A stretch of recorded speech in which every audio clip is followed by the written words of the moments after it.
Company has been doing a great deal of dynamiting in the North Pole region recently. That's right. Ice has been jamming our drilling rigs, and we've been forced to do some heavy dynamiting to free them. You don't know what you're doing, Mr. Baldwin. You must stop dynamiting immediately. Okay. Why should I do that? Because if you continue, there's a very good chance you're going to blow up Santa Claus.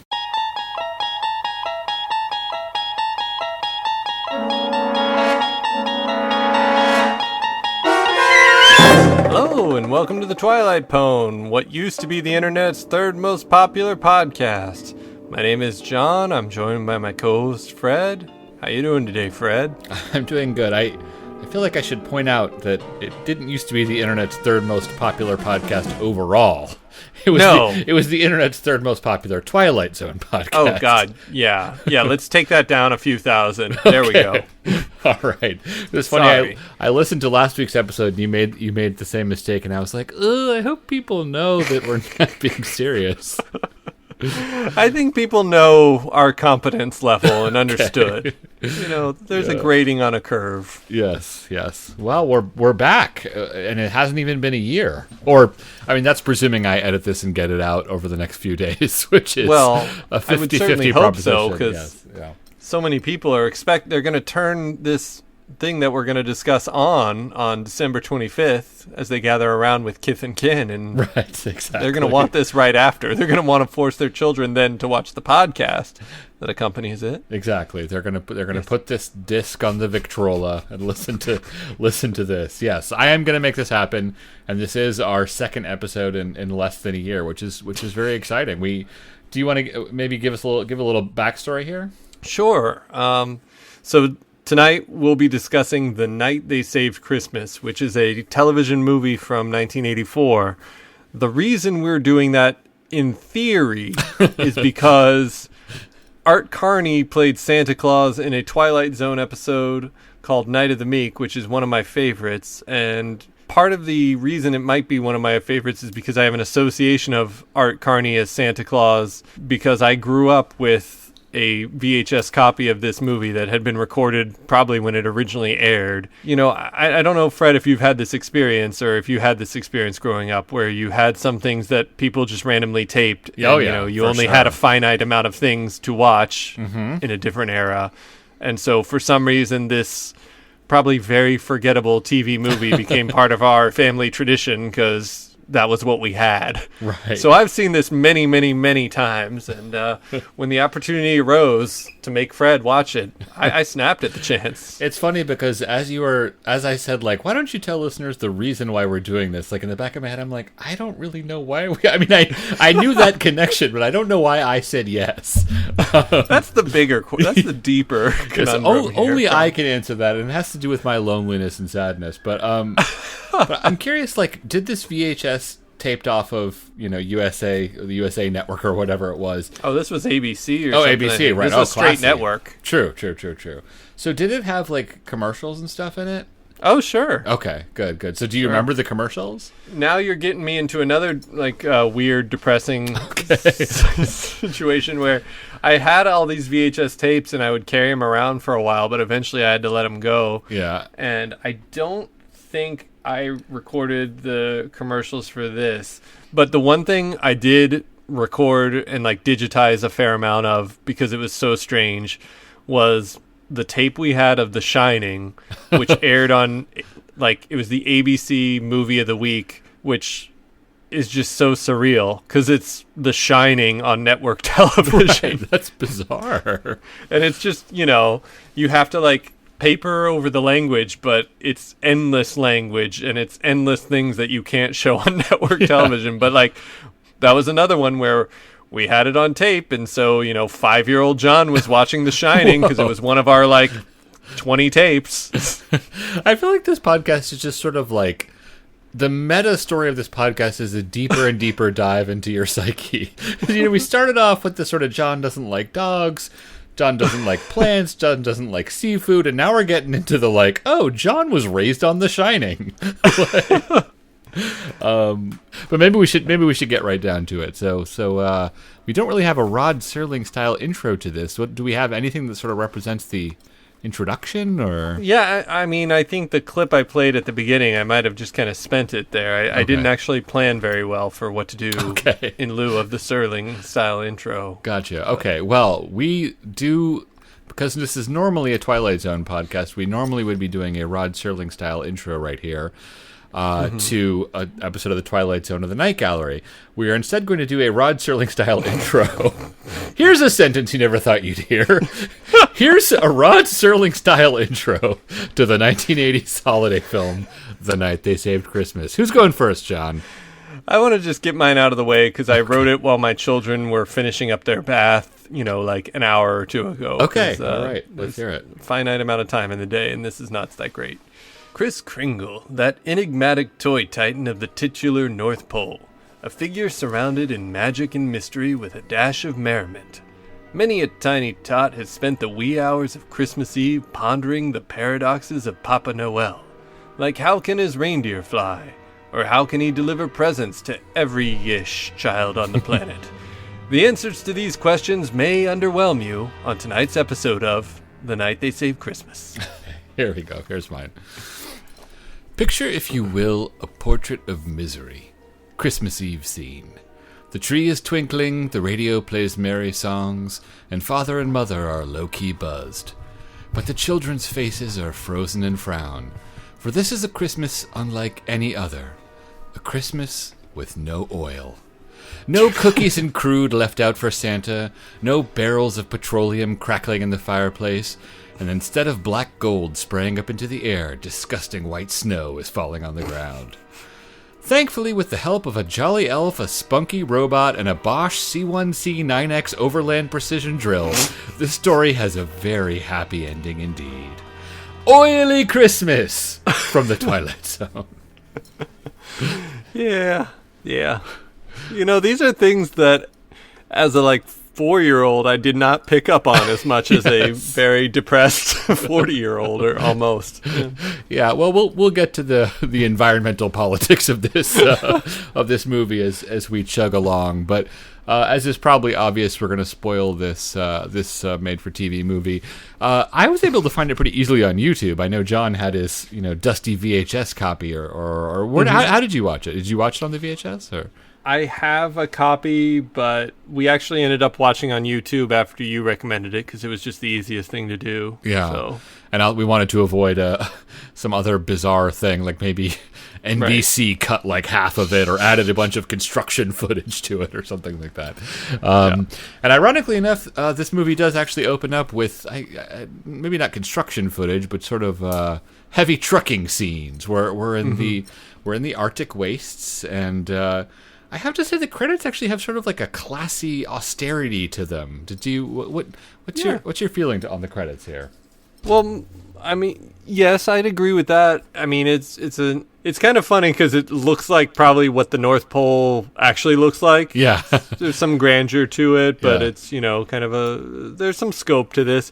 And there's a series of explosions that are happening among the snow as it's going, which kind of gives it a Carol for Another Christmas vibe. Yeah. There was a little of oops, I forget exactly what happens here. Is this a bad idea? And it was, but we'll get there. Yeah, I mean, it's funny, we've got this sort of twinkling sort of electronic music and these sort of beautiful shots and these kind of artsy explosions. I mean, and you do also have cartoony credits saying Art Carney is Santa Claus, but it sort of looks kind of like a thoughtful documentary about climate change or something like that. Anyway, we get past that and we get to these these explosion scenes, and then like any great Christmas movie, it starts off with trucking and oil equipment being hauled around. And that was one of my first things is in my memory, there's a lot more Christmas whimsy and a little less heavy industrial equipment. Yes. But 30% of the movie is just seeing huge vehicles move from one site to another. I know. It's pretty real in a kind of disappointing way, So we meet the oil rig team, and we get this sort of funny sequence where you have these men sort of looking at something, and clearly they're doing some kind of oil test, because we see superimposed this data readout from like an oil rig type thing, and it's a lot of like technical details, like, you know, this many feet down and this or whatever. And at the very end, the conclusion that the computer reaches is a dry hole. That felt a little colloquial. Yeah, exactly. The computer's a roughneck too, Fred. Yeah, I mean, it's got to do the nerd work, but at the end of the day, it's a dry hole. Yeah, exactly. It's like P9X level 5C, you know, depth 500.69 meters. Conclusion, you got a dry hole. And anyway, the oil team are pretty bummed about it, because at the end of the day, you want a wet hole. And, sorry. Even worse, their boss, Mr. Murdoch, is set to show up, and so he's going to obviously be very disappointed at the dry hole situation. I'm sorry. Anyway, so we've got our main character, this guy Michael, who's sort of the what would his technical title be? He's kind of he actually gives it at some point. Yeah, he's like the head project manager or something. It has a little bit more fancy. A classic hero's title. The head project manager of this oil expedition. Anyway, it's this guy named Michael, and they're sort of discussing, the bummer situation vis-a-vis no oil. And then we meet, we hear that Claudia is set to arrive, who we will soon learn is Michael's wife. And Claudia is arriving in a Piper Cub that she's piloting, and it's running on smooth jazz as she lands at the excavation. What were your thoughts here? It's sort of a weird little character moment to have Claudia show up piloting a plane. Well, you're always asking, is it child John or is it critical jaded John? You know, looking at this, I think at the time I just thought like, oh wow, the mom's really cool. She can fly a plane too. Yeah. In retrospect, in light of the conversation they're about to have about how much she hates it there and wants to leave, it just seems like a strange detail that the mom took the effort to learn how to fly a small single engine plane to get around. But it's funny because it's like, my initial thought was like, all right, movie, like, moms can be bush pilots too. Cool, right on, man. And then, like, she lands and she's like, I want to move because it's too crazy out here. Like, we need to settle down, even though we already have 3 kids. Like, so another weird thing about Claudia is that, like, she and Michael are very much like a mixed attractiveness couple. You know, it's sort of like Bob Vila and Christy Turlington got together. I don't know. Am I wrong? She's a lot hotter than him? ? This is another one that, 4-year-old John maybe wasn't noticing a whole ton, but in retrospect, she's one of Charlie's angels, and he's like a guy. Yeah, exactly. So are we going to get the 4-year-old John take at sort of? Is this going to be like a regular recurring theme of this episode of the Twilight Zone? I did not make a jingle. If that's what you're dancing around. Gotcha. I mean, I've got plenty of time. I've got 3 days to edit this. So. I think sometimes guys punch above their weight, or however you want to put it. So get him a shave and a power suit. I think he could be an attractive 80s man. Yeah, ish. He's a little schlubby. He's been having trouble. He's, That's fair. Yeah, I mean, I think it's just that she is just very, like... He's literally one of Charlie's angels. Yes, exactly. It makes it tough on him. But anyway, they're having sort of like an argument about how it sucks that they're trying to raise this family of 3 children out on remote oil rigs and in the jungles of Brazil and stuff. Which is going to happen when you marry a guy who's like a remote oil rig supervisor, but whatever. Yeah, I mean, it's just interesting that she, throughout this movie, trying to angle to get back to the LA office of the huge oil drilling company. Right. That's sort of like the subplot of their relationship. I mean, I assume it's like the entertainment and oil industry capital of the country. Yes, exactly, right. So then they get home to their little house in the North Pole or wherever the heck they are, and we meet the family. They've got 3 very 80s kids, and I felt like the kids are bad actors. I feel like the 2 of them are sort of bad at acting in general, and I just started to have the thought of like, is anyone good in this movie? Like, it's. I think that kid in particular, the central kid, CB, right, was a child actor who was in a lot at that time, and I knew him from other things at the time because he guested on a ton of like children relevant programming. And he's terrible, but like that was kind of what you expected from children then. So as a fellow child, I didn't register that he's terrible. I was just like, okay, yeah, that's, I guess, what we act like. That's what we kids act like.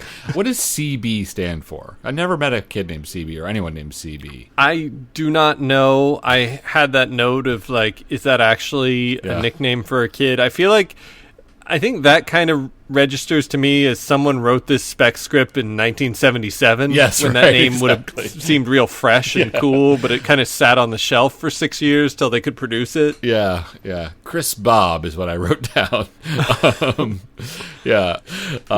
Anyway, so the kids are being all kid-like and getting ready for dinner, and they're.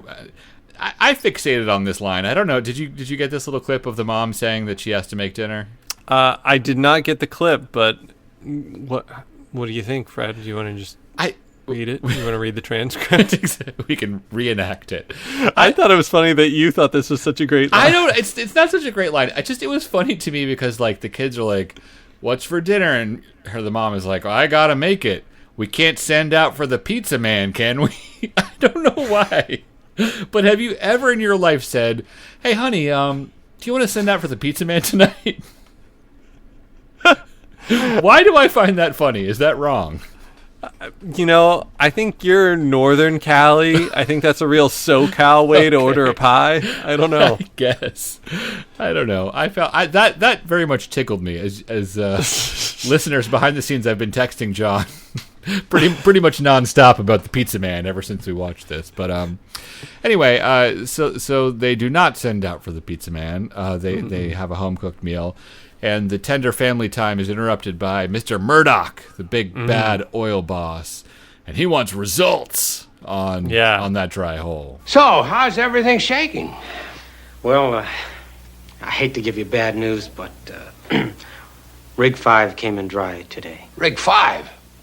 You said that was 90% probable. Yeah, I was wrong.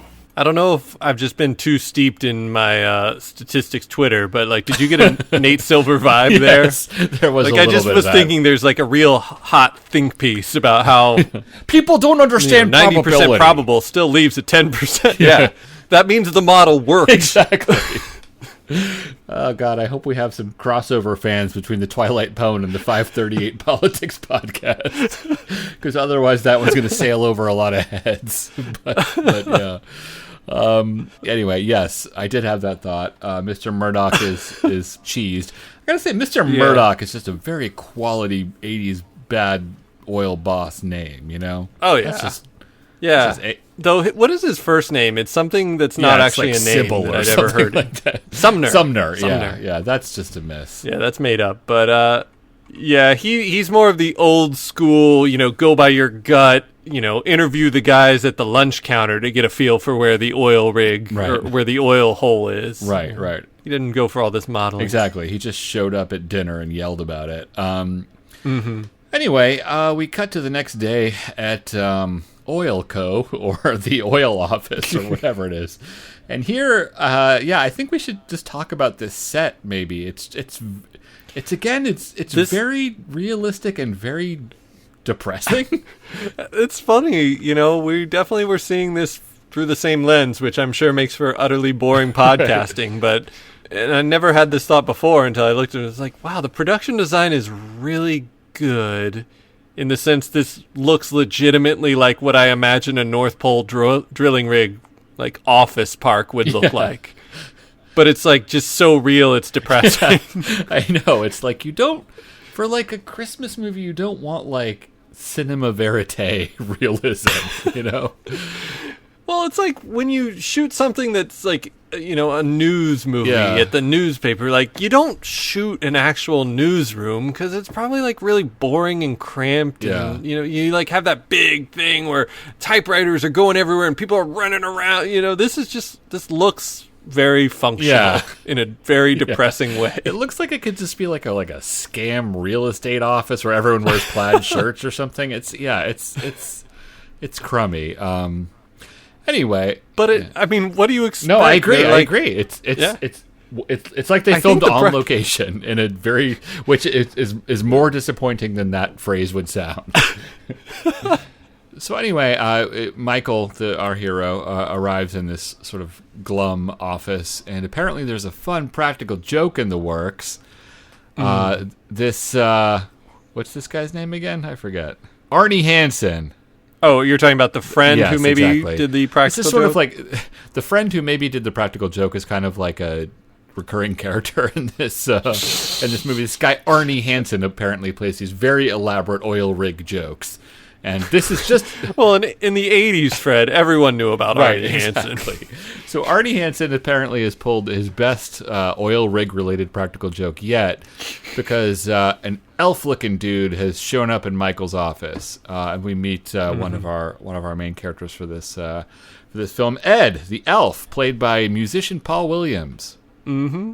Which I think is kind of fascinating because he did the music for this show, and I just wonder, as far as the casting, like, were they just walking around the pre-production offices and they noticed they had a guy who basically looked like an elf already on the payroll, and we're like, great. Paul Williams did act like he was in Phantom of the Paradise, that weird like rock and roll remake of it. Yeah, I haven't seen that one. The De Palma. Yeah. He's equally weird in that. I can't imagine anyone seeing that movie and being like, I gotta get him as an elf for my Christmas movie. He's just a weird-looking guy. He also has, I don't know why they do this, but like for certain scenes, he has like a weird vocal effect on his voice, but it doesn't really make him sound like an elf. It's just like, let's just toss some delay and some compression. Like it kind of reads like Paul Williams was standing over the sound engineer's shoulder. It's sort of like tweaking the knobs. Anyway, Ed is the chief elf, the CLFO of North Pole City. And he's got a bone to pick. Apparently, if this oil company keeps dynamiting, they're going to blow up Santa. Mm-hmm. Mm-hmm. And I thought thered be a clip there, but I think you already used it. I think you already used it from the beginning. Michael understandably treats this like a big practical joke, and he's laughing, and then we get this sort of like laugh-to-laugh cut, and it's dinner time, and the youngest kid, CB, is the only one around the family table who wonders if maybe this elf is actually for real. And kind of in the midst of this, we learn that CB still thinks Santa's real, and he's kind of coming to terms with the fact that he might not be. And then he sort of kind of like puts Mom in sort of like an entrapment gamble where he's... Do we have this clip? Or? I mean, we have it when it goes off the rails. All right. I don't think we have the entire thing. But yeah, I'll try and set it up. He basically is sort of like, hey, Mom, you know how you said you never lie to me? Tell me, is Santa real? And she kind of gives sort of like a mushed mouth answer, and then... But he's not a real person? Well, no. Not in the same way that you and I are. You just ruined everything. I hate you, Mom. I wish you were dead. Don't you dare talk to your mother that way. Now go to your room.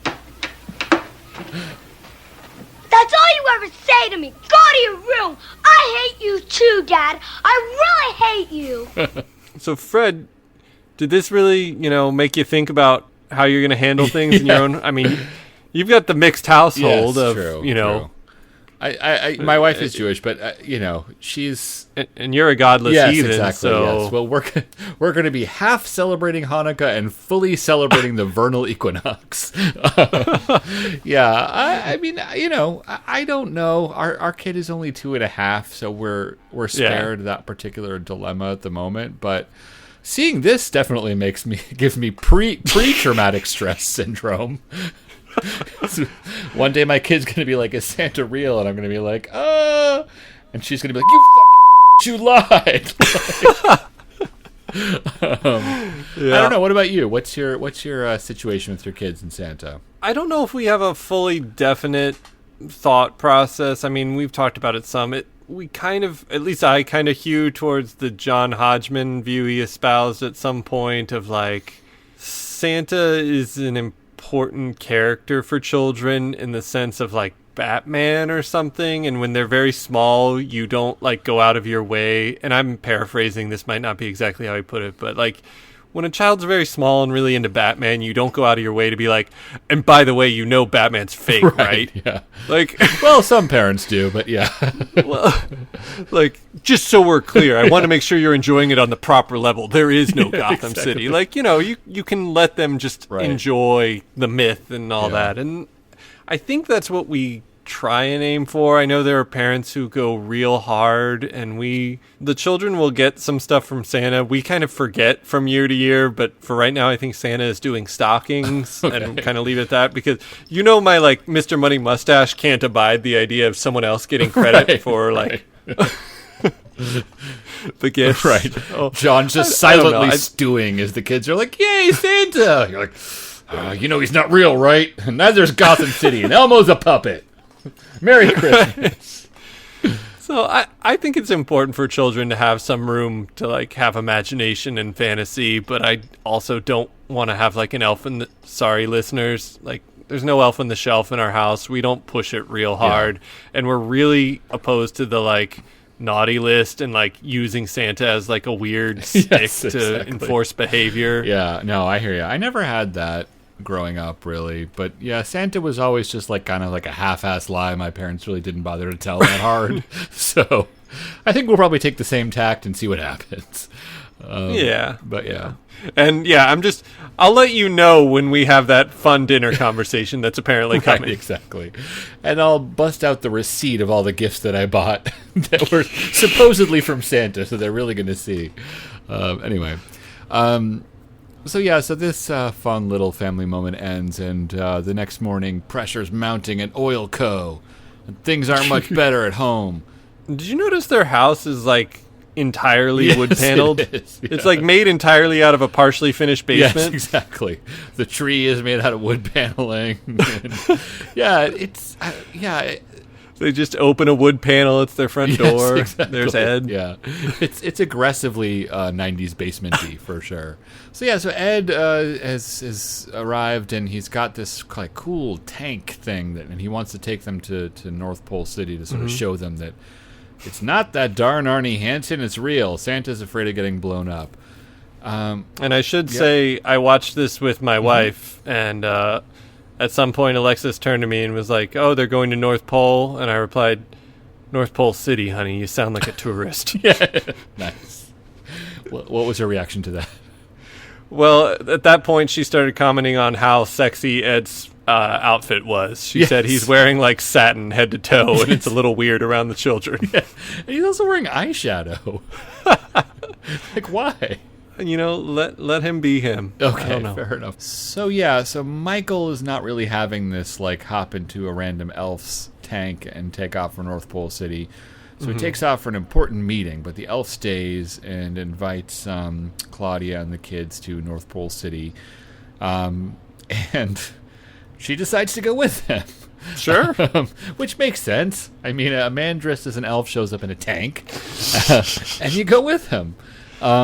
It's just whatever. I mean, it's like an 80s movie. They got to get the plot going, but it definitely had a normally kidnappers have to try a little harder to get people in the back of the van, but they don't normally jump in. But they take off, driving off to North Pole City, and I guess the idea is that Claudia thinks that this is going to be like a fun practical joke for the kids. I mean, Fred, you know Arnie Hansen. I do. I do. Crazy. You never know what's coming. Exactly. What a fox. Anyway, they're driving through the tundra, apparently through a whiteout snowstorm, and the elf is going 100 miles an hour. And at that point, the wife starts to worry that maybe this is not a great situation. And did you know that they show that the elf, who has been, shown to be very small, even though I think he's just Paul Williams size. Yeah. He's driving and CB's in the front. There's a little conversation of like, oh, it's been modified, so even CB could drive. And they show the modification is just a candy cane brick that's been belted onto the gas pedal with an old Santa belt. Like, I hadn't really thought about it before, but it doesn't bode well for North Pole City. Yeah, exactly. Our wonderful magic engineers glued this brick to the pedal. With a candy cane. I mean, they painted it before they just kind of tied it on there with an old belt lying around. Yeah, It's fine. Anyway, this is just sort of a funny, weird scene because, we sort of get this dynamic where CB, Chris Bob, is sort of the, he's the youngest child, he's the believer. Then we have the girl who is sadly not given a personality. And then we have the older son who's sort of like the rational 11-year-old or whatever. Yeah. The real like scientific. And I don't get... I've got a little clip here to help set it up. So it's just been... The claim has been made that they are going 100 miles per hour. And Michael has this response. Wait, no. What's his name? I don't know. This is important. It's very important. David, I think. David. Yeah. David says. Doubting David. I'm a little worried, David. Do you think we're really going 100 miles an hour? Of course not. It's an illusion. We're probably not going 20 miles an hour. Well, we seem to be going pretty fast. I know. There's an increased perception of velocity in both the Arctic and Antarctic regions. If you say so. What? So this was a very 80s trope of the kid who's like hyper educated or, like talks above even the adults in the room. And I got to tell you, Fred, I aspired to be this kid. that was your... David was definitely a role model. Yeah. I've based a lot of my personality around David. Just being that smarmy kid who ruins all joy with like data. Yeah. Hard data. It was also...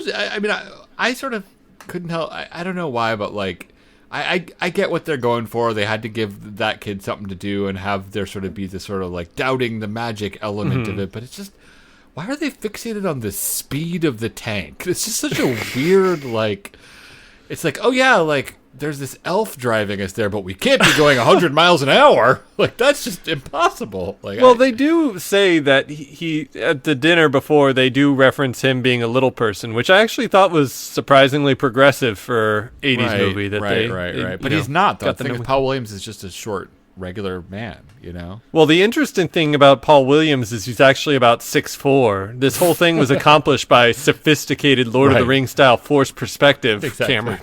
They call it the reverse cruise. Anyway, they are doubting the speed, the land speed of the vehicle that they're in, but I think that's actually like a pretty good precursor to a lot of the magic and whimsy we're about to get. Yes, exactly. Anyway, they finally get to the place they're going, and the actors have been told that it'll be wonderful and magical. What it actually is like an okay matte painting. I think the matte painting is very well done compared to the set that they're then told to walk onto. Yes, that's true. That's fair. Yeah, but it's like the set is basically like another opportunity for David to be skeptical about a vehicle. Basically, that's my character. And that's I'm Act 1 of this it. movie. Yes, exactly. And they're still operating under the pretense that this is all sort of another classic Arnie Hansen banger of a practical joke. But the thing that like tethers them to reality is that this reindeer sled that they've encountered can't possibly move by self-power, which I don't like. Couldn't it just have an engine in it? Am I stupid for fixating on this? Even as a young person, this part confused me a little bit because they go and grab a telephone out of the candy cane pole and they're calling Michael and are, explaining what's up. And Michael on his end of the conversation is like, "You're calling me from a candy cane and about to ride in a reindeer to North Pole City." Did she say they were going to ride in a reindeer? Because that thing just looks like it's made out of plywood, like you'd see at a state fair. Like it is, again, I think the script said the sleigh looks like a huge reindeer, and they have to react accordingly, even though it's got like a reindeer head, like hood ornament. Yeah. Yeah, the fact that it moves doesn't seem that surprising. Like, couldn't it just have a tread like the vehicle you just left? Like the vehicle that it actually is on the set? So they get into this supposedly impossible vehicle, and guess what? It's going real fast and sort of motoring crummily along through this Arctic matte painting landscape. It was at this point that I started to think, like, you know, if they made a video game out of this movie, this would be a cool level. Yeah, doesn't hold up all that well. I think they were trying to have some kind of an action sequence. Yeah, and you know, it's as best as they could do. Well, let's check in with 4-year-old John. What would he say to this? I think I thought at the time it was fine. I don't think I was blown away at the time, and I'm less blown as I've grown older. Yes, well, that's certainly true for most people. Anyway, they're motoring along, and then they finally make it to North Pole City. They get sort of a little tour of it. Sort of feels like a Vermont ski town, and there's a bunch of little people, and you know, it's a very sort of like classic Christmassy little moment. We already talked about this a lot, but I kept thinking, like, as they were going through North Pole City, how sort of like wonderful and magical it all was. And then when you cut back to the office, it's like all the more dingy. Like, they just spent all their budget on North Pole City, and we cut back to this horrible trailer office. Yeah. I right around this, I had the exact same thought of, like, this movie's about 20% matte paintings and 80% office parks in Alaska. Exactly. So. Yeah. Anyway, so we meet a bunch of elves who don't really turn into characters, but they're all very charming. And they hand out some gifts, which include like some jumpsuits for them all to wear, which I believe like plants the seeds for the Jacqueline Smith Kmart clothing line. Yes. Right there. The jumpsuits are kind of funny. That's kind of like cool. And vintage Grail status if you get that jumpsuit. And there's no real reason to do this except for one of the elves hands a gift to CB and says this. This is for you. Thank you. For no real reason, that line read entered the lexicon of, you know, my sister and I would often hand each other things throughout the year. This is for you. I don't know why. But I don't even understand. Why is that remarkable? That's just like... It's utterly unremarkable. Okay. It's just there was a time period in our lives where my sister and I communicated largely in movie quotes. Okay. And so I think maybe that was a real functional line we needed, and we thought that actor said that line kind of dorkily. So can I hear this? This is for you. Can I hear it again? This is for you. Thank you. Okay. This is for you, Fred. Okay, I kind of see where you're getting at. I hear you. In the next scene, they're at some sort of elf cafeteria. It's pretty cool that the big chief elf rubs shoulders with the hoi polloi. Ed is talking to the three kids and the mom. And then it keeps cutting back and forth between this sort of like wonderful world of whimsy and this glum oil office. And it also like, you know, in North Pole City, they're like, is Santa really made out of candy canes and gumdrops? And in the oil rig, it's like, you know, Site A is a tired old whore. You got to shoot her in the head and move on to Site B. It's like Glenn Ross there. I don't know. I think you're also kind of skirting over the whole consistent thing throughout this movie of we're going to talk about like whimsy and magic and explain how no, it's all completely functional and garbage. Like everything has a scientific explanation, David. Ed? Yes, Marianne. Some of my friends and I were talking at school about how Santa can get up and down all those chimneys. Well, first of all, Santa's suit and boots are fireproof. Of course, there are a number of homes where the chimneys are too small for Santa. And what about those places? And the places with no chimneys at all? That's a good question. I'd say Santa uses chimneys, less than 5% of the time now. For all the places he can't get in conveniently, he uses his molecular redistribution invention. Molecular redistribution? Yeah. He calls it a people transporter. It works with goodies, too. It's a platform on the side of his sled. I feel like this is really like the midichlorians of the Santa mythos. Yeah, exactly. And we get a lot of this as the episode or as the movie plays out. There's a whole lot of like, yes, kids, you're here in the magical land. Here's the technical way this works. It's not that exciting. Don't get yourself all worked up. It's true. That's all the whimsy of a VC pitch deck, you know. I'd say Santa 5% chimneys, and if we amortize that over 1 billion chimneys. Yeah, that's true. There's a lot of dream killing that goes on in this movie. What was your reaction to that as a kid, though? Did you think that was kind of cool, maybe? Or Yeah, I think as a small child, I was like, oh, yeah, oh, badass. Like, he's Checks like out. Star Trek. Yeah, I mean, you're exactly. just kind of like, I guess, swapping out one magical thing for another kind of magical thing, but Yeah, well, we should mention that too. That back in the Glenn Ross oil office, that they decide to move up their drilling schedule. There's this sort of like big thing about it. Site A is the site that they're at now. They want to move over to Site B, and they want to do it by Christmas. So that's bad for Santa because obviously Site B is really near to North Pole City, and it'll blow them up at a very inopportune time. yeah. But back in the world of whimsy and progression charts.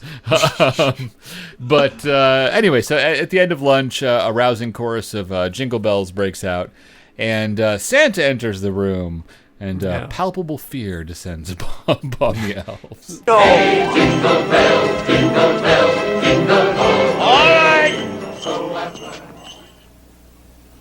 I'm going to tell you one more time. Sing anything you want. White Christmas, Frosty the Snowman, Rudolph the Red-Nosed Reindeer, but no more Jingle Bells. Speaking of Glenn Ross. Yeah, exactly. Always be jingling. It's just weird to have like Santa enter your Christmas movie on a down note. I don't like. Is that?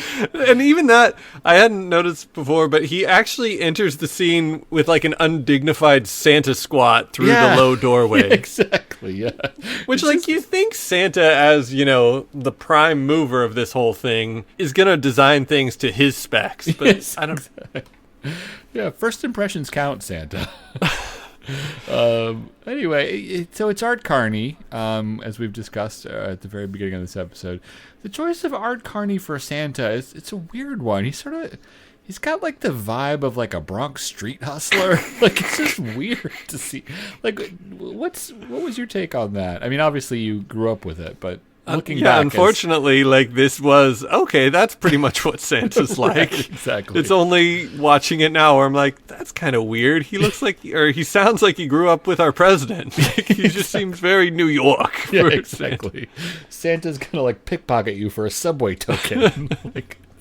So after Santa really brings down the mood in the room, he comes and sits down with the family.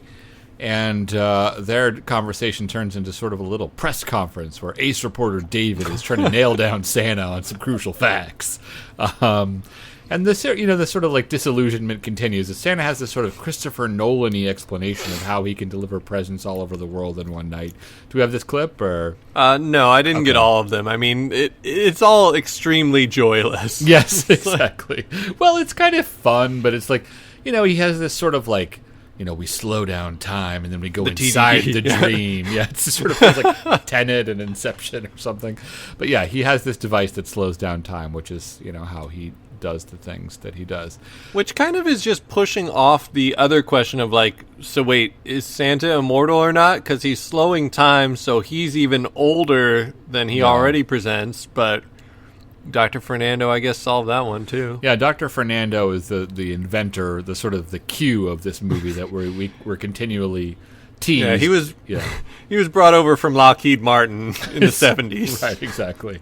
But anyway, Santa is describing this weird thing, but back at the oil office, they're like talking about this rival oil company executive named Gaylord who... They kind of immediately assume Claudia must have been kidnapped and then immediately go to corporate espionage and Gaylord must have kidnapped them. And in some ways, it suddenly becomes weirder than North Pole City to me. Yeah, it is. Yeah. The fabulism just like starts spinning wildly out of control in a weird way. Like, and they're just having this like, it's the Murdoch and Michael are like, coming up with this crazy story about how a rival oil executive has drugged his family and convinced them that they're going to the North Pole or something like that. And there's one of these little cutaways that ends with this discussion of this sort of mysterious evil Gaylord where Michael's like, he wouldn't drug him. And Murdoch is like, he had the guts to drug the Saudis. And then it cuts away. And it's just like, that's such a classic Christmas movie line.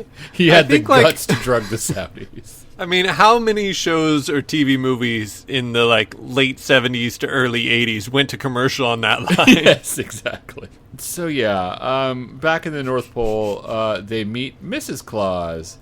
They really set up Mrs. Claus. They were like, damn, they're gonna meet Mrs. Claus. The introduction to Mrs. Claus was actually much more magical than meeting Santa, who just kind of farted his way into the room and started yelling at everybody. Was Mrs. Claus some famous TV movie actress or something? Yeah, she was the mom from Leave It to Beaver, and she was also the mom from Lost in Space. Anyway, they meet Mrs. Claus, and she's kind of, charming, and it's got sort of a, frankly, creepy collection of old-fashioned toys and dolls. Which the kids are super jazzed to play with really old breakable toys. It's just dirty porcelain dolls. Kids love those. At some point, David starts waxing about great toys he's gotten in the past, and he talks, I got this awesome tank that shot BBs and caps, and Santa or Mrs. Claus is all like, that didn't come from Santa. He doesn't like guns. He hates guns. He'd never give one to a kid. And I'm just thinking all right, Santa Cuck. Yeah, nice, John.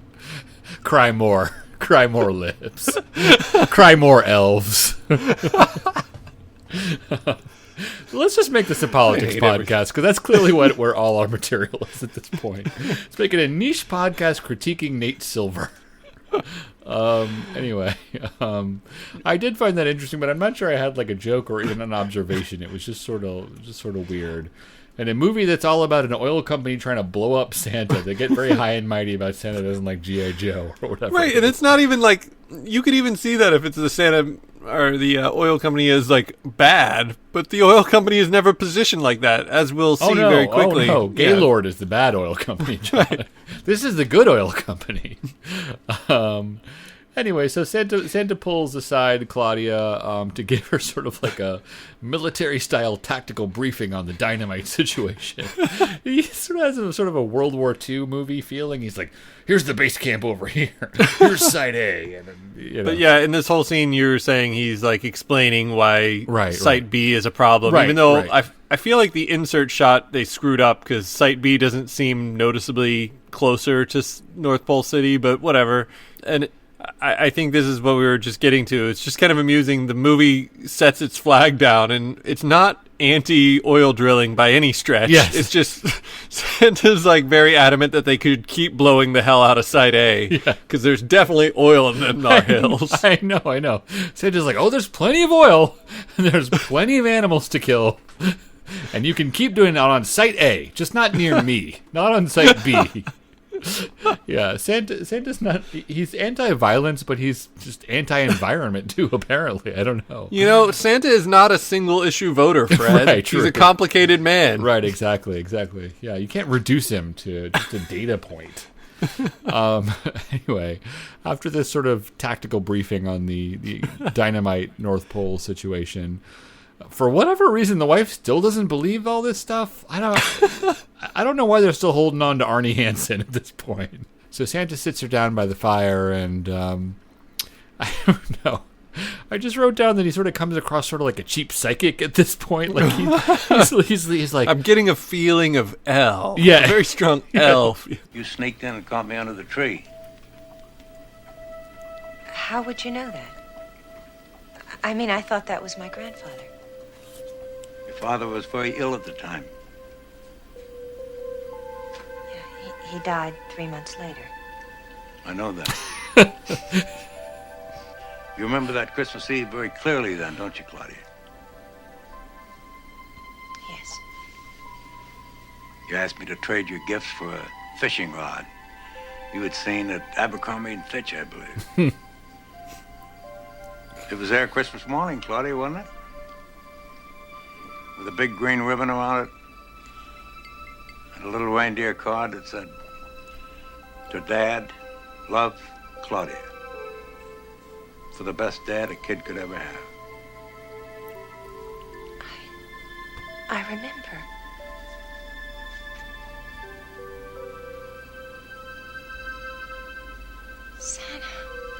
Come on, Fred. You're getting a little misty in there, weren't you? I don't know. I was too warming the cockles, wasn't it? I was too fixated on the fact that, like, when she was like, "My dad died," Santa was like, "I knew that." Like, it's a very classic psychic trick to be like, right, exactly. Like, I knew that. I definitely knew that. Yeah, I don't know. What was? Did you have the sort of a misty reaction to that? Did 4-year-old John rise up and drag down some tears? I didn't like cry, but I think that was a heartwarming. It pulled at the strings a little bit. It's a nice scene. It is also a very sort of like intimate scene. Like, I noticed when Mrs. Claus gets back into the room, Santa stands up real quick. Like, they're sharing a moment, and everybody knows it. At the end of this, Claudia has her mission. She's going to talk Michael, her husband, out of, dynamiting Site B. And so they let her go. They let her go.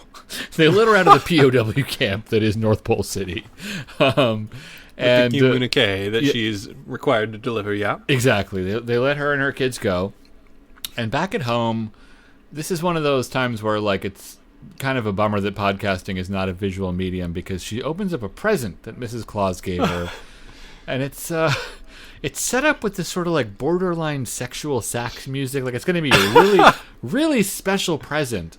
When she opens it up, it's just sort of like a home ec project gone wrong. Like, it's a not that good star for the top of a Christmas tree. Am I being harsh, or? No, I think you're totally fair. I think when you get a gift like that, you got to just remember, like, it is from Santa. So, yes.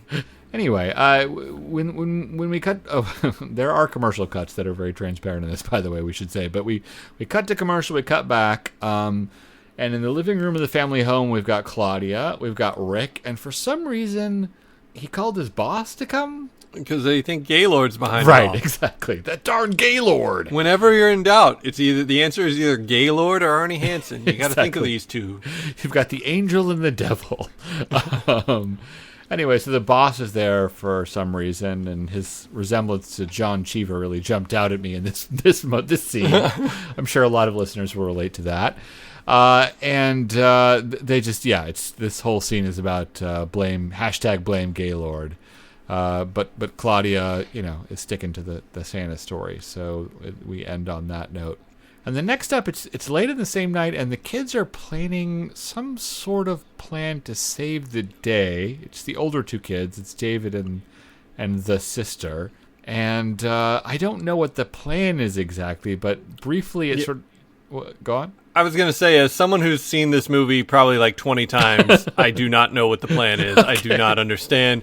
I got to say, honestly, Fred, as also someone who's seen this 20 times, probably beginning to end, this starts the period for like about 20 minutes where things just kind of go into a haze. You just kind of like, you're wrapping presents, or you're like eating cookies, or I don't know what happens really here for a bit. Yeah.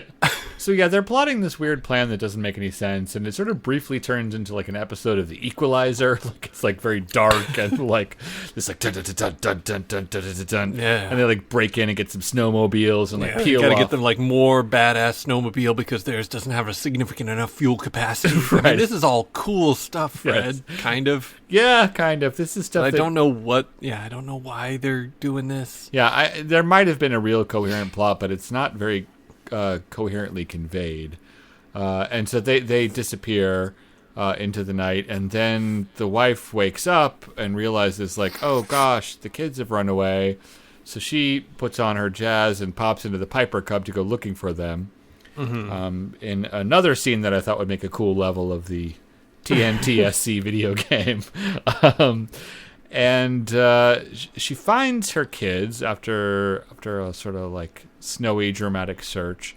And there's kind of like a then we'll go out on Tauntaun's vibe to some of her back and forth, but very much so. And they kind of they even make it into North Pole City, kind of like the Hoth base type of vibe at the last minute.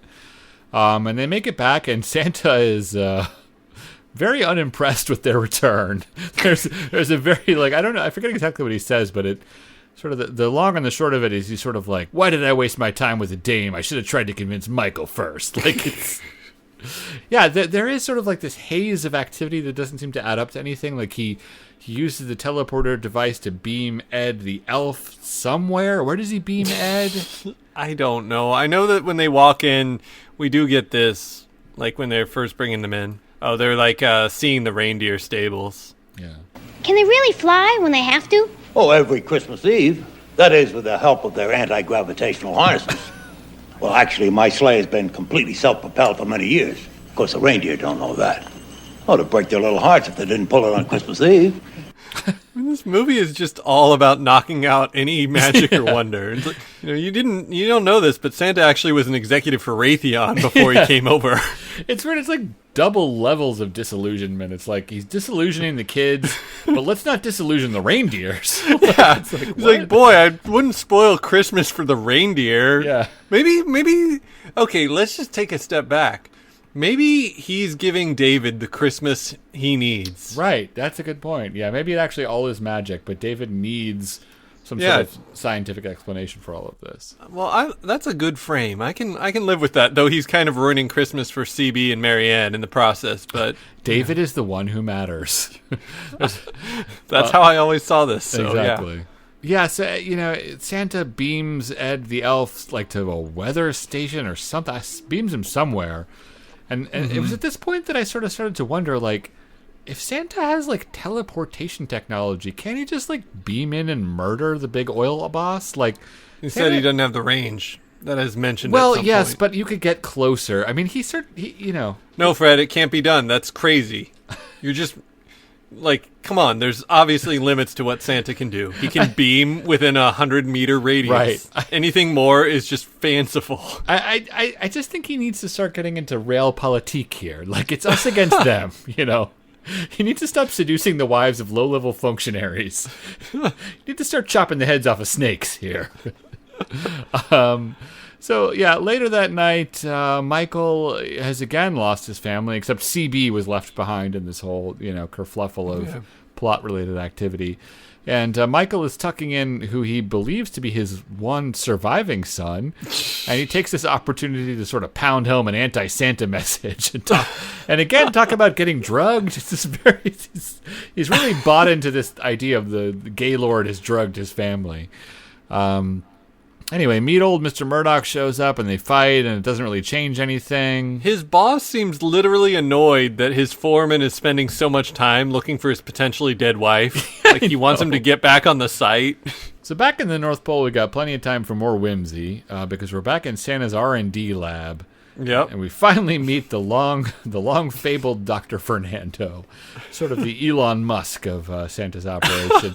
He's got a toy that he thinks is going to be really popular that's basically just a weird, sort of creepy robot that knows dad jokes. Whoa, slow down, Fred. Here. Sorry. Hello, pal. Hello.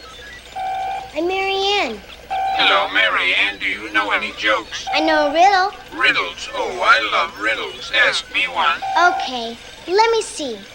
It's black and white and has 16 wheels. A zebra on roller skates? Right. How did you know that? Because I have over 100 riddles stored in my memory. It only occurred to me when thinking of it in kind of as a piece, but like even the best toy he's got is built around the idea of like knocking out riddles. Like is it fun when you're like, hey, I've got a great joke, and the person just spoils it? Yeah, or, hey, what's this riddle? This is the answer. I know because I'm programmed. Yeah. Wow! Every kid would love that. It's a delightful, fun-ruining robot. Yeah, I don't know. This Dr. Fernando scene sort of kind of passes by without my... Dr. Fernando's really hyped up in this movie. Like, Dr. Fernando's kind of... Like, it's like, Kaiser Sose, Dr. Fernando. Like, yeah. Oh, wow. And then you meet him, and it's just like, I don't know. I think you delivered. Okay. Was Pal was definitely the highlight. Yes, Pal was as a young kid. I thought, oh, whoa. Yeah, how do I get my hands on this Pal? This guy's gonna ruin all my jokes. This is amazing. No, man. I was like, well, I only know like 5 riddles. He can teach me 95 riddles. That's amazing. Honestly, this like Pal scene kind of felt like a sleeper pilot, like a Like, I could see a Pal show. I don't think I could see a Michael show. I don't think I could see like a David show. But I could see a Pal show. So, in the next scene, Paul Williams just couldn't help himself. I know, and I don't have to play the whole thing, but Gotta be ready by Christmas Eve. Gotta be ready by Christmas Eve. And it's gotta be made with love. Gotta be ready by Christmas Eve. Gotta be ready by Christmas Eve. I assume, do you know more about Paul Williams than me? Are you familiar with him as like a recording artist? Yeah, I mean, I know the basics. He wrote like some songs for like the Muppets too, didn't he? Yeah, that's what I mainly associate him with. Yeah. Is he did obviously the big one, Rainbow Connection, Yes, and it's a great song. and he wrote all the music for the Muppet Christmas Carol, which I think very, very good. Like, the movie isn't very enjoyable, and I actually really like the music to that. Yeah, this was clearly like a This, a scrappy headline around. Yeah. But yeah, so we get like a little musical sequence, and it's set to this, I would say, B- Paul Williams song. a little And hoedown. yeah, yep. And then at the very end of it, Santa's sort of making a speech, and you got all. Did you look? Santa's standing in front of a wall of like notes to Santa from children. Did you do any freeze framing here? No, I don't think that I would have been able to enhance. Are you able to read any of that? I was able to enhance a little bit, only the biggest ones. There was one that was, "Can I have a giraffe?" which I liked, which was cool. And then the other one, and I could be wrong about this. I'll send you a screenshot, but I believe the letter said, "Please send me a Mr. T doll and a cannoli." Which would be an amazing Christmas present to get. I sort of had the thought we should do like a giveaway or something like that. A Mr. T doll and a cannoli. But this has one of the best goes to commercial break, I think, of the movie here, because unless there's anything else of consequence, they're all kind of screwing around in Dr. Fernando's area, and suddenly there's another big bomb or dynamiting, and we get this from Art. I hate to tell you this, Santa, but Jim in the radar room is picking up a lot of activity on Site B, too. What kind of activity? Thinks they're large vehicles. A whole bunch of large vehicles moving in there. What are they?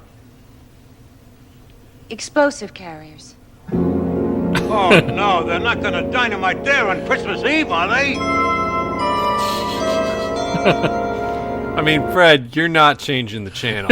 No way. You are not. No way. No way. Oh, God. It must have been hard to say that line. Yes, exactly. You're only a few years, what is he, like a decade removed from his Academy Award at that point? Probably less. That's a hard line to say for a well-trained actor. Yeah. I think he acquitted himself admirably. Anyway, back at the oil fields, the blast on Site B. Site B is the North Pole site. Is apparently a go. But meanwhile, back at the house, Michael is explaining to his surviving child, while he's taking a break from searching from the rest of his presumably dead family, to drop off some papers at Mr. Murdoch's hotel. I don't know. They must have just messed this up, because like Michael has no urgency whatsoever about finding his family. Like, he's just like, well, they're gone again. Like, It didn't seem so weird at the time. yes, exactly. 4-year-old John is just like, what do you want from me? So, they're having sort of a big fight. Michael and CB are having a big fight about this. And Michael's out dropping off these papers that are more important than his imperiled family. And back at the house, the phone rings. And what a dream, John! Oil was discovered at Site A! So CB runs to catch up with Michael, and you get a real cinema verite moment where he slips in the snow. I guarantee that wasn't planned. Yeah, so, that's cool. I mean, this is very like bicycle thief type stuff, Fred. Right. And then he catches up with his dad, and we get this. Daddy, Mr. Fulton is on the phone. There's oil on Site A, the biggest damn oil field you ever saw. Merry Christmas. Yeah, exactly. The biggest damn oil field you ever saw. Thanks, 6-year-old son. I don't know if you noticed this program was underwritten by the Exxon Corporation. The takeaway from this is that like the son really wants him to stop the dynamiting at Site B, and Michael's like, I don't even get why Michael's like, no. Like, shouldn't he just be like, yeah, sure? Like, why is he... Yeah, that part is very confusing. Like, CB has to have a hero moment where he, like, talks him out of it. But just from a financial perspective, would you waste a bunch of dynamite when you just struck oil? Like, yeah. I don't know. I guess it just gives him, like, a moment, but it seemed very confusing. Yeah, exactly. Like, it just... We need someone to save Christmas because that's the title. And I guess it's CB who... Just conveying a phone message wasn't significant enough for the child. He needed to actually do something. Right. So the memo that saved Christmas. Anyway, so finally CB convinces his dad to cancel this dynamite, and this is where we get this sort of like dun dun dun dun, dun remix of God Rest Ye Merry Gentlemen, and the countdown is going down from like 100 or something. It's like the countdown has the idea of tension. Yeah. Like, it's very much presented in the way one would expect a tense scene. It doesn't actually make you feel tense at any point. Yeah, but, it's put together. It actually is interesting. It's like such a fine line because the elements seem to be there. I wonder if it's the Hitchcock thing of like, you have two people having dinner, and if they're just having dinner, then it's like nothing. But if you show that there's a bomb underneath the table, then suddenly you've got suspense or whatever. Like, I wonder if it's the fact that we never see North Pole City. So, like, you're slightly divorced from the stakes. I don't know. Somehow or another, it's just missing something. Yeah, but they do manage to, hope against hope. If it had that, it would be a really good movie, Fred. If it just had this one little zip to the... Exactly. If they'd had one cutaway to Santa looking anxious, this would be Academy Award territory film. After this sort of like anticlimactic countdown, they do not blow up the North Pole. Surprise, surprise. But from Michael's perspective, his family is mostly dead. But nonetheless, the most pressing issue is Santa real? And he and CB are having a conversation about that. But then they end it, and later on, CB is woken up by reindeer bells, and the whole family is back. And they saved Santa and discovered oil. Yeah, credit to my wife. She did say, like, they come bursting through the front door and everyone's all happy and excited, and Alexis did say, like, it would have been better if it was just an elf covered in oil. Yeah, exactly. Your family's dead, but guess what? Around cheering. Yes, exactly. Yeah. But yeah, this is an actual clip. Santa was right about the oil too. They discovered it exactly where he said it was. Oh, I knew you would. That's wonderful. Wow, this is the greatest Christmas ever. And I cut it short because it just goes to everyone just cheering and screaming. They're so happy about the oil. Yeah, exactly. Anyway, Pal makes an appearance. The robot, again, sort of ominously sort of appears and ruins everyone's joke. And, the kids have once again been instructed to react to Pal as though it's the coolest thing ever. But yeah, Pal's like, I don't know if you noticed, Pal kind of turns around to CB. Yeah. It's kind of like a slow, a little more alluring vibe than is cool.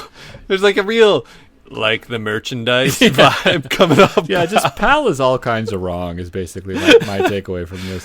But then at the very end, Mr. Murdoch shows up and he sees Santa, and Santa's flying overhead, and he's really happy. And at the very end, Michael just sort of inexplicably quits his job, and they're moving back to L.A. CB is still, like, shocked that Santa is flying overhead, even though he spent time at North Pole City. Yeah. And there's a question mark happy ending that the family has to move to L.A. with small children. I don't know. That's just my own judgment. Yeah, I mean, rent is out of control, but apparently that's a happy ending. But yeah, so that is the very end of the film. Do we have a final clip, or is that just the end? No. Okay, gotcha. That's good. Yeah, we got a very, very 80s TV movie happy ending there. So I guess my first sort of big philosophical question for you here is, who actually saved Christmas when you really get right down to it? I'll answer your question with a trivia or goof. Someone actually wisely points out that this movie's a lie because Christmas isn't saved at night. It's actually saved in the morning or during the daytime. But setting that aside, It seems like Santa saved himself, which adds to the, conservative ethos of this. He tells them where to drill. Right. They drill there and they discover the oil. So I kind of think Santa did most of the legwork here. Here's what they did. Santa said, drill here. But I don't even think and they conveyed the message. That's the thing. I don't think... You're assuming that Michael changed his drilling plans based on Santa's instructions. I don't think that actually happened. Did it? Not really. Santa... Okay, Michael wanted to give Site A one more shot. Yes, but I don't think he specifically... But he was getting cold feet because Murdoch did not want him to do that, and he said, something about, they were going to do a skeleton crew, and if anyone ever hears about this, don't tell him, or tell him it came from me, I don't know. Tell him you didn't know Murdoch didn't want you to do. I think maybe Claudia gave him the confidence to continue with the dynamiting that he had indicated he was going to do anyway. Right. Now that's a great plot point. The hunch that saved Christmas. Yes, I don't know. Exactly. The thing is, I have to watch it again, and when I say have to, I have no plans whatsoever to watch this again. It was the idea that Santa, really pointed out the specific coordinates of the oil. I don't think that information was conveyed to Michael. And so I think we can assume that Claudia told Michael, yes, Site A. Right. There is oil around Site A. It's cutting room floor. We're going to get that 4K release at some point. Yes, exactly. The site that saved Christmas. Yeah, but I guess my point is mainly just that, so much of the plot doesn't matter. So much of going to the North Pole City and the snowmobile escape and all the back and forth, at the end of the day, I'm of the opinion that Michael's going to drill there anyway, and the only thing that actually matters in the movie is just that CB... I guess it's that, CB really believed in Santa, and he threw a guilt trip on his dad to turn off the dynamiting of Site B, which he should have done anyway, but whatever. Yeah, from a financial perspective, I don't understand that decision. And that's the only lens with which to view this movie. Well, it's the lens they keep shoving at us. Fair. This is a very technocratic Christmas that they've given us. Yes, exactly. The central child in this is CB, and he is inert through the and all of this feels ridiculous that we're just I don't know why it apart, but we're already there. Yes. We wasted the time. But your central child figure is rendered worthless through most of this. I guess he has the one moment where he's a courier of a message that some nameless guy gave to him. Yes, they could have done quite a bit more to save Christmas. And for that matter, it seems like to the extent they did anything, Ed probably could have just waltzed in and pointed to the exact longitude, latitude, and said, here you go. Well, maybe they wouldn't have believed Ed, so I guess I'll probably not, but maybe given the data they have, they could have shown a sonar map from Dr. Fernando I know or they have something. So much technology and they couldn't kill one oil executive. I'm still bummed they didn't try. That was takeaway one. Takeaway two was that when you described this movie to me, I believe the way you described it to me was it's in the North Pole and some kids save Santa from an oil company. Now, that description makes a ton of sense to me, but I had assumed the oil company was the bad guy. I did not think that... I think you have a very Manichaean view of the world, Fred. Good and bad. Everyone are just operators in the economy. Yes, it's a very sophisticated film. This is this is Joe Biden's favorite Christmas movie, the frack that saved Christmas. Santa, despite what you might have heard, he's not the judgmental figure that you think he might be. And he's just looking out for everyone's best interests. Fair enough. It's yes, global warming, but China's doing the same thing. But it's funny because I do think that there, all joking aside, if this had been a 90s movie... Oh, yeah, this wouldn't happen in the 90s. Well, what would happen was it would have been a local family and somehow a very stereotypically portrayed... Inuit would have been part of it, and they would have been jamming up the works of Mr. Murdoch's evil plan, basically. Right. And the father would have been I don't know, a pizza man or something. I don't know. I could see they having the father like be a local who works for them, who's somehow like torn between he could finally get that promotion or something, or do the right thing and sabotage the oil company or something. I could like see that could happen, but it would not end with the line like "We struck black gold," like "Merry Christmas." For sure. So did you like it? What we doing next? Bios and trivia. Bios and trivia. Bios and trivia. Yeah. Foxtrot, Zickery, Martin Grams Jr., Zickery and Grams, and IMDB. So sadly, there's not really trivia for this, but the bios, there's like a wealth of interesting trivia about the people. So save that. There is one other goof that's pointed out that says that the movie takes place up by the North Pole during the beginning of winter. Apparently, that should lead to 24-hour darkness, but there's day and night in the movie. So that would have been a fun movie. Yeah, just add a little 30 Days of Night vibe to this already super depressing movie. Yeah. Cool. So what does Martin Graham say about it? So for bios, Jacqueline Smith played Claudia Baldwin. She was one of Charlie's Angels, which is something that like totally flew over my head as a kid. I don't think I've ever seen an episode of Charlie's Angels. Have you? Yeah, I have. It's like a stupid schlocky 70s show. Yeah, I figured it's kind of like A-Team, but Yes, that's exactly right. I did notice in the lead up to this that the hand-me-down couch we got for our playroom is from her furniture line, so that's interesting. Interesting. It's kind of random. Art Carney played Santa Claus. He was in Night of the Meek. We talked about his bio there. He's the reason we're doing this, so thanks to Art. He's the reason we do this. Paul Lamont played Michael Baldwin. He was a 2-time Golden Globe Award winner, including one for, I think it was a TV movie called The Burning Bed, and one for American Graffiti as like a newcomer role. I don't know if they even have that category anymore in the Golden Globes. He was in consideration for the role of Han Solo. Whoa.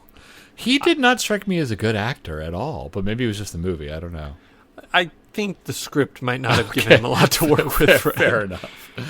Mason Adams played Summer Murdoch. He was the Cat in the Hat in The Grinch's The Cat in the Hat, which is kind of holiday related. Interesting. He started his career in old-time radio, like in the Golden Age. He was a regular on CBS Radio Mystery Theater, which I listen to every night as I fall asleep. Nice. Another glimpse into John's weird psyche. He was in the Pauly Shore movie Son-in-Law, which, Fred, I watched over the Thanksgiving holidays. Right. Because it's a Thanksgiving movie. Holds up. Yep. Holds up as much as it ever did then. And he was the Smucker's spokesperson. Huh. That one's a tough one to say. Smucker's spokesperson. June Lockhart played Mrs. Claus. She was in Lost in Space and Timmy's Mom and Lassie.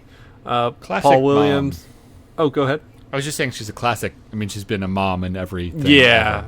Yeah, I think she like popped up like the 90s when there was all that Gen X irony. I think she would pop up as like, she's the TV mom. Right.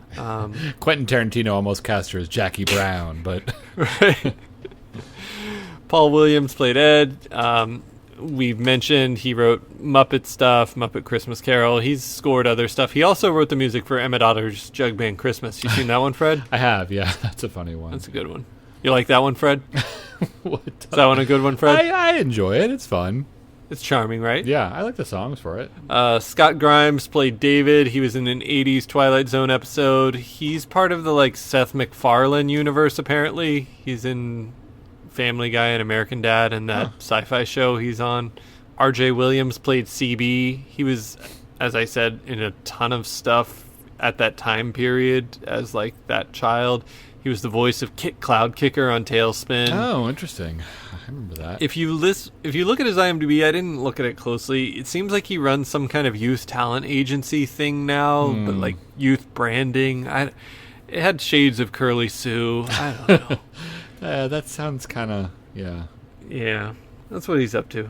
James Staley played Martin. He was in Ernest Saved Christmas. It Came Upon a Midnight Clear, which was a Christmas movie with the brother Scott Grimes and Mickey Rooney.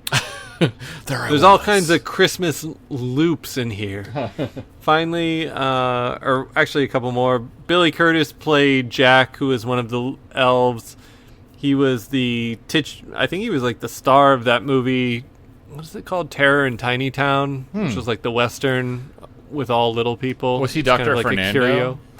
No, that was actually a different person. That was Buddy Douglas. But Billy Curtis, who was one of the little people, or the elves, he claims that he was the troublemaking munchkin in The Wizard of Oz that gave them all the bad reputation. And he was in an 80s Twilight Zone episode. Lastly, Anna Haney played Hedda, who was like the, housekeeper, helper. Oh, yeah. She's in Mrs. Doubtfire. Yep, the social worker for Mrs. Doubtfire. She was in an 80s Twilight Zone episode, and she had a really interesting bio. She didn't get started in acting. Well, she'd gone to college for acting, but then settled in as a homemaker, and she didn't start an actual career until past 40 when her husband died young. And so she said, this is what I want to do. She pulled up stakes from, I think, maybe Nashville or something, and moved out to LA and had a pretty long career playing that role of kind of just fusty woman. Yeah, she was good at that. I mean, honestly, it's cool. Yeah, she carved out her spot and she was happy with it. Yeah. Written by some dudes, including David Niven Jr. His dad's David Niven. Wait, for real, something. or?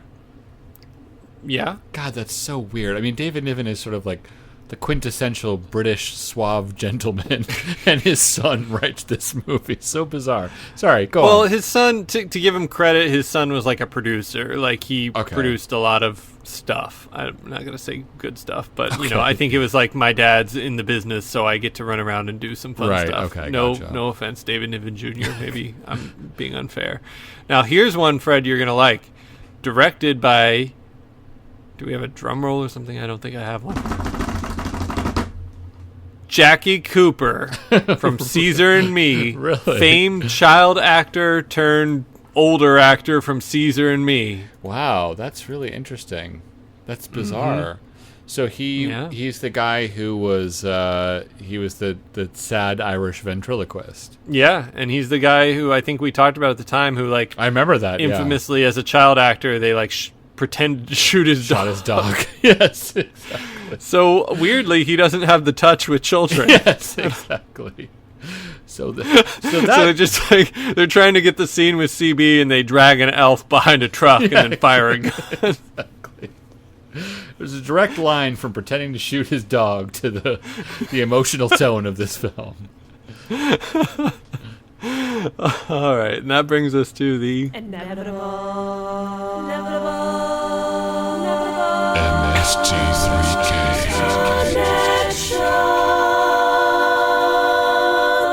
So we like to find connections between Mystery Science Theater 3000 and normally it'd be the Twilight Zone or the Night Gallery. Now we're finding connections between MST3K and The Night They Saved Christmas, and I bet we have one because we played the clip. This is a pretty good one.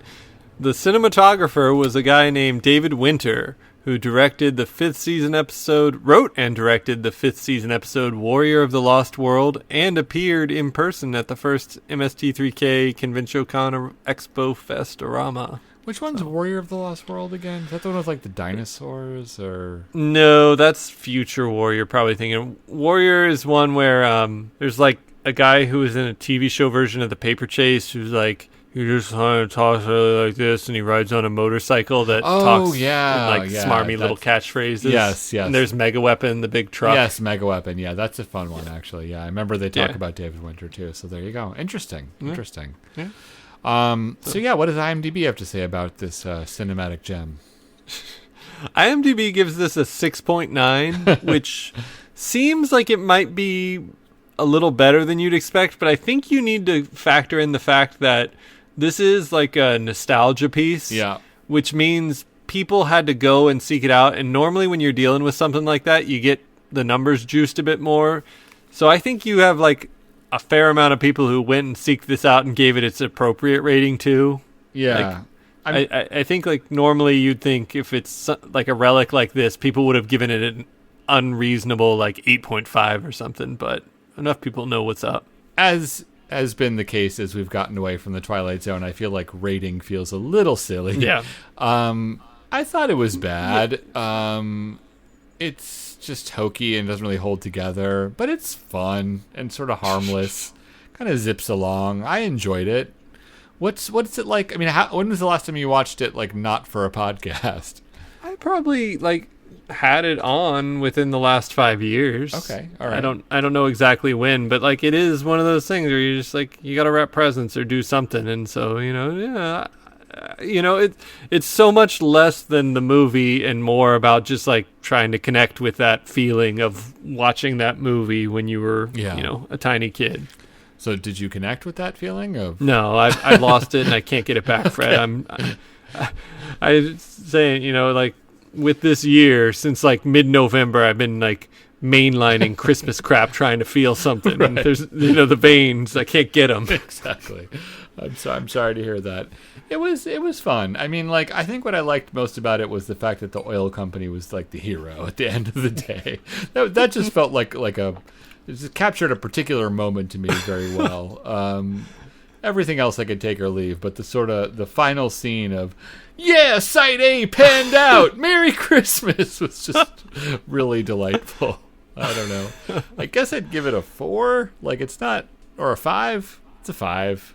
I don't know what I'm comparing it to. Yeah, I don't even know if it's worth rating something like this. Okay. I don't know how to rate it properly. I mean, Art Carney was a reference point as a Santa for me, though, like, if I'd seen this at this age for the first time, I don't think it would register. It'd just be like, that was an interesting choice. I guess they were able to get Art Carney. Yeah. But, like, if you only have so many Christmas movies growing up, you're like, I guess that's what Santa's like. So this raises maybe a deeper question, but when you were a kid, did you like it, or was it just like the movie that you watched?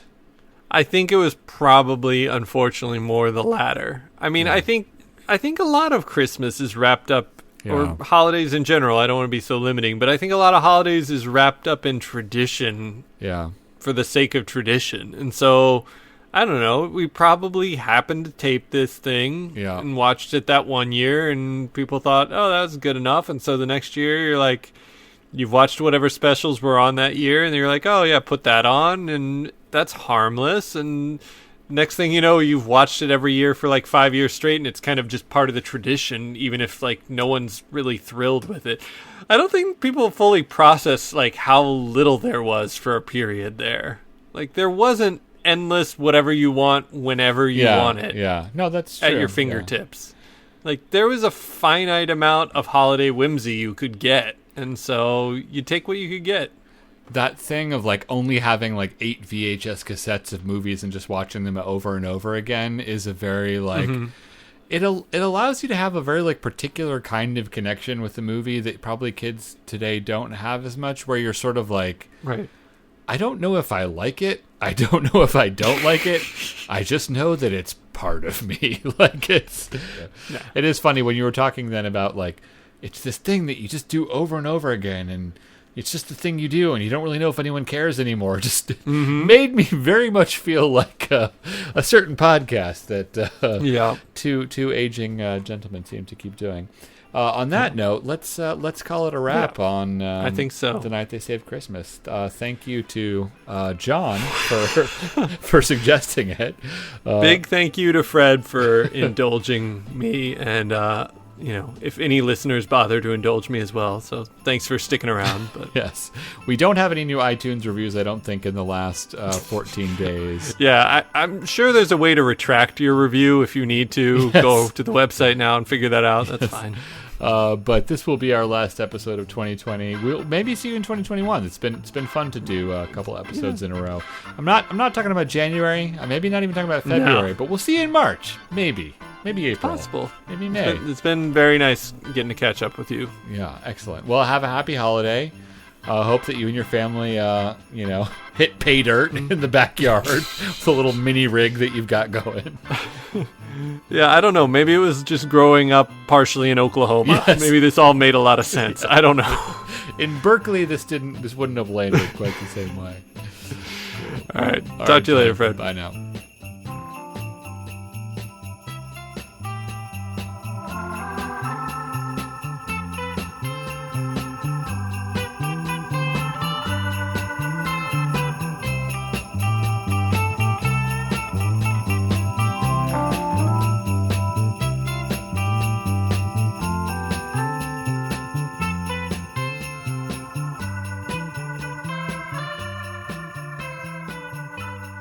Did we miss the part of the kids on the snowmobiles?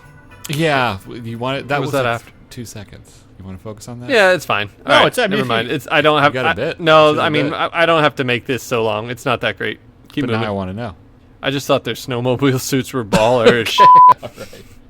I mean, they're like jet black for these little 8-year-olds flying around on black snowmobiles in jet black ski suits. They look cool.